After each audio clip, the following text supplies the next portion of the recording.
Auto experts का मानना है कि पेट्रोल में एथेनॉल मिलाने पर देश में कई तरह की गलतफहमी है। वो E20 के इस्तेमाल का समर्थन करते हैं, लेकिन कुछ खामियां भी बता रहे हैं। क्या बता रहे हैं, आपको सुनाते हैं। I think there is a lot of misunderstanding about the fuel. For example, if you look at it from the automotive sector, there is a lot of myth that if you use E20 blended fuel, vehicles will get damaged. It's a myth. It doesn't happen this way. There's a lot of myth about the amount of mileage loss or the fuel efficiency loss. Yes, there is some fuel efficiency loss, no doubt, but it is not so big as it being made out to be. The third thing is there is a lot of myth about the ethanol plants being very dirty. In fact, all ethanol plants in India are supposed to get environment clearances.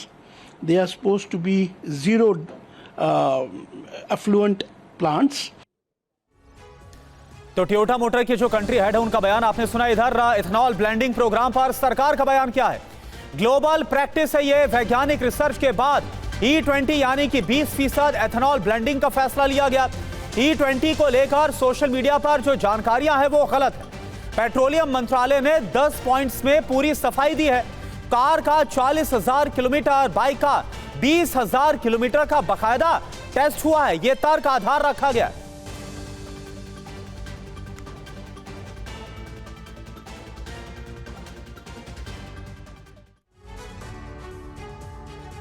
और देखिए ethanol पर विपक्ष और सरकार के अब तक क्या तर्क है, एक जल्दी से इस पर नजर डालते हैं। विपक्ष कह रहा है कि एथेनॉल 20 देश के हित में नहीं है। सरकार कह रही है कि विदेशी मुद्रा की बचत होगी इससे, और लगभग 1.90 लाख करोड़ रुपए की बचत होगी अगर हम ये फैसला लागू करते हैं तो। बिल्कुल, विपक्ष में क्या कहा जा रहा है? इथेनॉल 20 देश के हित में नहीं है। सरकार का क्या कहना है? किसानों को फायदा होगा, यानी कि जितना विदेशी मुद्रा भंडार का फायदा होगा, बचत होगी, उतना ही किसानों के यानी 1.60 लाख करोड़ का जो फायदा है वो किसानों को होगा इससे।